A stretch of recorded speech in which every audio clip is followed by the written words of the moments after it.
This is Nightline. Tonight, after Ozempic, why some GLP-1 patients struggle keeping off the weight after coming off the medication. I started to eat a lot. I gained like 10 pounds. Stars like Oprah and Kathy Bates opening up about their GLP-1 use.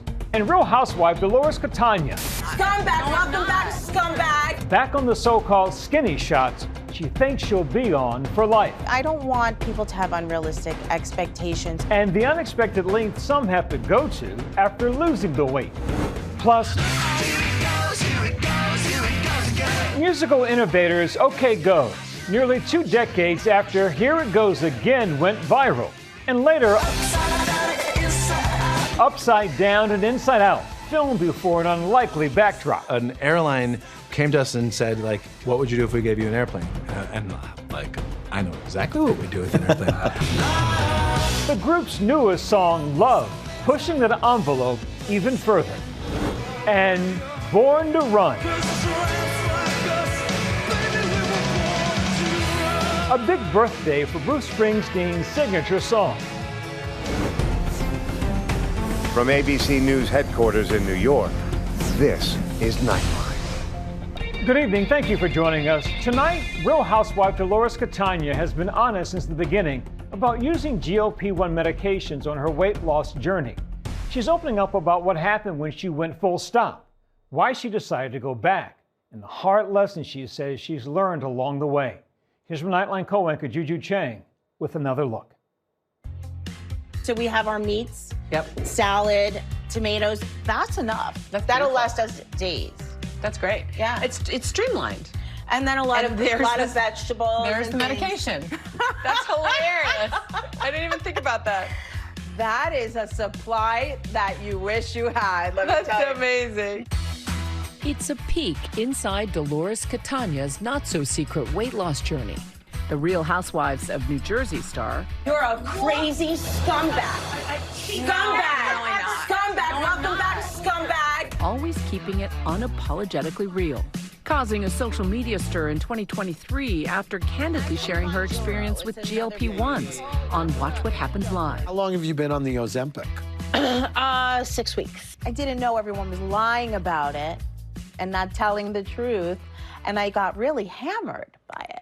There was such shame in taking this in the beginning. Such shame. I just felt amazing. I had lost, like, I want to say 10 pounds right away, not even noticing, didn't expect to lose weight. Did you do this or did he do this? Over time, she lost 30 pounds on the weight loss drugs. Dolores invited us into her New Jersey home, which she shares with her boyfriend, Paulie Connell. Dolores says they took the shots together. Paul Connell. He's He's on Monjuro. He loves it. He lost 50 pounds. No way. And changed their eating habits. We use this kitchen a lot more now. We used to go out to eat a lot and much more healthier lifestyle. Cooking at home is the healthiest choices. Now, in a post-Ozempic world, comes a serious look at the realities of life after GLP-1. After hitting a wall with her weight loss, Dolores says she stopped GLP-1s altogether, but that came with some extra baggage. I recently felt like it kind of like I hit a plateau. And I said, well, geez, I'm not losing any more weight. What's going on? So Cold turkey went off it. What happened when you cold turkey? I started to eat a lot. There wasn't that little signal. I call it the angel and the devil on your shoulder, because it wasn't that little angel on my shoulder saying you're full. You could stop eating now. I gained like 10 pounds. So in that time, I realized that I think my relationship with food needs a lot more than this miracle drug.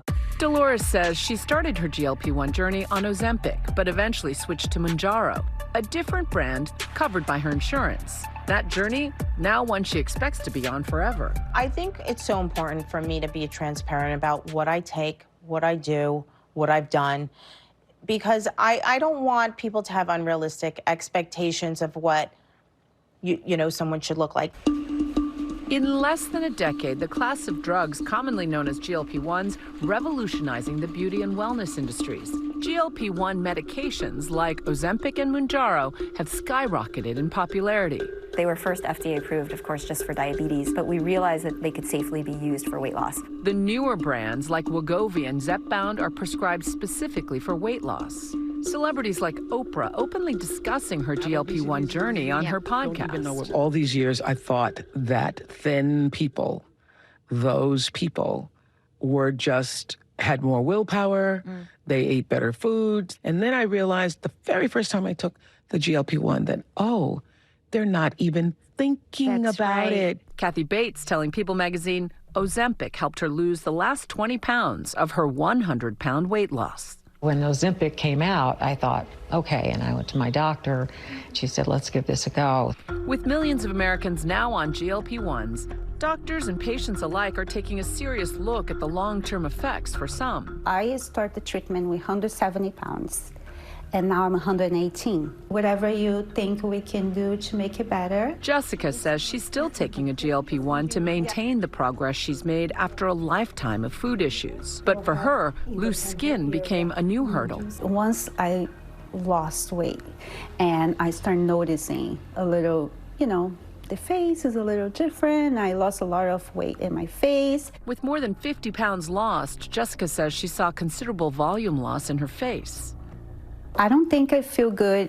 I think my skin or my face is a little, feel a little melting. I want to do fillers. I want to do a little Botox. Hi. How are you? Hello, how are you? Jessica. Nice to meet you. Hi. Pleasure. We do see dramatic hollowness of this area in the middle of the face, in the temple, in the forehead, also on the lateral face along the jawline. We see flattening and lowering of the brow as patients lose the volume in their foreheads. I'm 38, and then I felt, okay, so now maybe that's the time for me to start feeling better, why not? Some people say, oh, maybe you're a little too skinny, but I'm feeling good. And this is what really matters for me. And 62% of GLP-1 patients identifying saggy skin as their top post-weight loss concern, specifically around the face and neck. Jessica's looking to injectable facial fillers to restore lost volume. I think everything has a limit. For weight loss or for changing your face, you have to feel good, but you also have to learn when it's time to stop. Dolores says she didn't experience any facial hollowing. I didn't get that, but I had a facelift, so. This is why we love you, Dolores, because you're real. And you share things like your weight loss yo-yo journey. Oh, yeah. And your cosmetic surgery. It's true, I do share that. I'm so grateful to the people that watch the show who make us who we are and make it the success that it is. They deserve the truth from me. After stopping GLPs for 3 months and regaining weight, Dolores is back on the medication. She says she's already down 10 pounds once again. So when I prescribe the medication, I always tell patients this is just a small part of your treatment. So it is so important to still, talk about the strength training, to talk about the aerobic exercise, to make sure patients are having the right macronutrients. Doctors say when taking a GLP-1, side effects are to be expected. The NIH reporting nearly 80% of patients experience some form of gastrointestinal disturbance. So when patients take their first injection, sometimes we see constipation, nausea, burping, reflux. I know that when the GLP-1 nausea kicked in, that meant I had eaten too much. So now I finally learned how to eat. Masterfully balancing truth and deception, Dolores winning more than $50,000 on the hit competitive murder mystery game show, The Traitors. I am the faithful. She says she left the castle with cash and a tighter waistline from healthy food. When I went to Traitors, I was in Scotland for over a month. I came back the healthiest, the happiest. I was the thinnest. I did bring my GLP-1 there, but the food was so clean. I really believe that what we put into our bodies is much scarier than what we're taking in a GLP-1. Do you worry that therefore you have to be on these medications for the rest of your life? I'm not worried because I'm not against them. I want to take it forever. If I couldn't take it forever, at least I know now I'm more educated in the things that I don't need in my body. All the sugar. I mean, because there are some people who think like, I'm not injecting something in my body. You never know what the long-term, impact might be. What do you say? Well, I say this has been around long enough for them to know. I believe That's what I've been told by very credible doctors. You just, at this point, you just have to go with what you feel is good for you. Our thanks to Juju. Up next, OK Go's Here It Goes Again went viral before viral was a thing. Now they're back with another mind bender, Love, featuring some robot friends.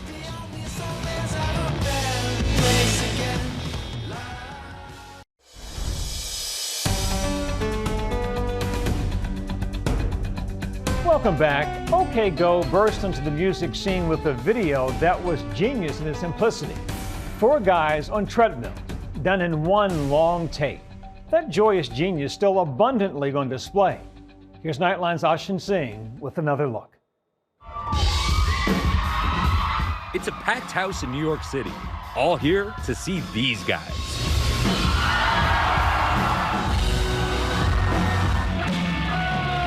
Do you recognize them? The light suits, the boyish energy, the unbridled joy. How about now?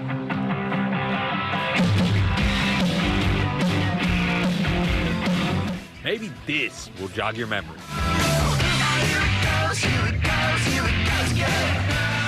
Oh yeah, this you'll definitely remember. The treadmills, the dancing, the music video for Here It Goes Again took the world by storm in 2006. Getting tens of millions of views, making OK Go an early viral sensation. Did you know what you had done when that video had come out? What it felt like to us, like we've been making ridiculous stuff together for our whole lives. It's been nearly 20 years since that famed treadmill video, but OK Go is still going strong, rocking crowds with their signature mix of charm and joy. Today, they're playing a sold-out show in Brooklyn. Fans as loyal and passionate today as they were decades ago. Oh, OK Go! Whoa! We're ready to go with OK Go. I've been watching their music videos since like as long as I can remember. Even NPR radio legend Ira Glass is a fan. I have such respect for the fact that they just keep inventing stuff that's new. Like, who does that? The quintessential mid-2000s supergroup, OK Go, is on tour promoting their first new album in more than a decade. Called And the Adjacent Possible. We have a record.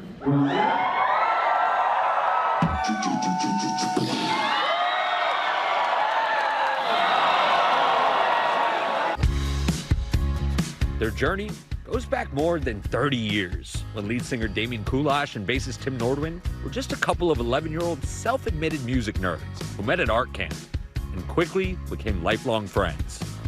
It was the first weekend of camp, and there's a ping pong table, and I utterly destroyed him. That's revisionist history, but yeah. It's been having a lot of trouble getting over it. In 1998, the duo teamed up with drummer Dan Konopka to form OK Go. Just a few years later, adding lead guitarist Andy Ross to the mix. Yeah, I'm the new guy. I've only been in it 20 years, so. They still hazing you? Yeah. Of course, he will always be the new guy. Pretty early on, OK Go knew they needed a new tool in their belt, something to set them apart from every other mid-2000s band.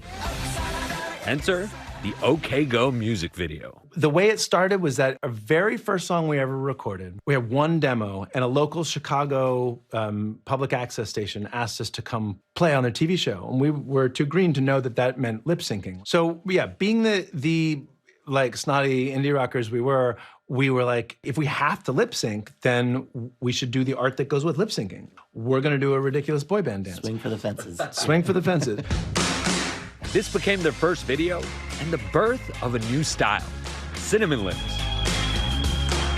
That totally absurd boy band dance quickly morphed into one of their earliest videos, A Million Ways, which you can see there's just 4 friends, boy band dancing in unison in a backyard. If you like that video, like, you're already one of us. It's like, that's a specific sense of humor and a specific type of joy. And so we went back to my sister, who was a professional ballroom dancer at the time, and we're like, we gotta take it up a notch. We have to outdance ourselves. And that was the treadmill. The music video for Here It Goes Again exploded OK Go into the public eye. How do you choreograph something like this that has not been done before? Play. Yeah, get 8 treadmills and play. Like, you have to be young enough that hurling yourself at treadmills and getting mildly injured is not a problem for you. Did that happen? Yeah. Most of the time you jump in a moving surface, you land on your ass. But It's not that bad. Yeah. Nobody was hospitalized. One up the stakes? How about playing that treadmill dance live on the 2006 MTV Video Music Awards? So we had to rehearse a lot because you get one shot, and like Beyonce's in the front row, and there's 10 million people watching. And Dan's shoe actually came off in the middle of that performance and got it back on. I saw him hop on one leg on a treadmill. It's not easy to do. Here It Goes Again won them the Grammy for Best Short-Form Music Video, and more importantly, garnered the band a legion of fans online, just a few of whom tried their own hand at the treadmill bit. It was around that point that it was like, we're that treadmill band, what happens now? Pushing the envelope with every single video. Playing music with a car in Need and Getting. Warping your mind with trick photography in The Writings on the Wall. Doing choreography with furry friends for White Knuckles. Dancing on mobility scooters in I Won't Let You Down. What's it like being in the room with the four of y'all when you're like, we're gonna make a video, but wait, it's not just gonna be any video? The truth is that the beginning of it is always really simple. I was like, guys, zero gravity. Look at this. And everyone's like, yeah, that's cool, Damien. That idea for a video in 0G became Upside Down and Inside Out, shot entirely in one take inside a moving plane. Took 10 years to find somebody to give us a plane, but they did. An airline came to us and said, like, we love the stuff you do. We love how you connect with people. What would you do if we gave you an airplane? And I know exactly what we do with an airplane. I've been planning for this moment my whole life. Their latest video for their new single, Love, pushes it even further. The band dancing and performing with robots and mirrors in perfect synchrony, with Damien directing the entire thing. We've all seen cool mirror tricks before, and the one thing robots add is that they can hit it so precisely and keep it in time to music. That day doesn't happen until there has been months and months of play. Yeah. In the OK Go universe, videos might be the fuel that keeps it all running. The fun is the universal currency. Fans, they're the lifeblood. They're nerdy and they're curious and they're joyful, and after all these years to be able to like go out on stage and have a sea of people who are such a wide range of ages and are there to feel that with us. We love you! It really validates all of the work that goes into it. Our thanks to Ashen. When we come back, Born when? Bruce Springsteen's first big hit, Born to Run, celebrates a huge birthday.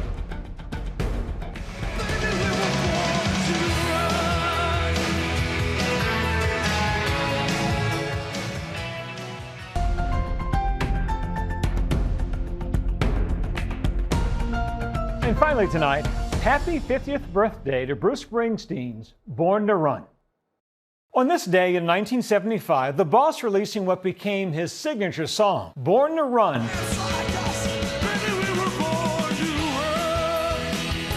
From Springsteen's third studio album of the same name, broke the rocker into radio as his first top 40 hit, becoming a staple of his live shows to this day.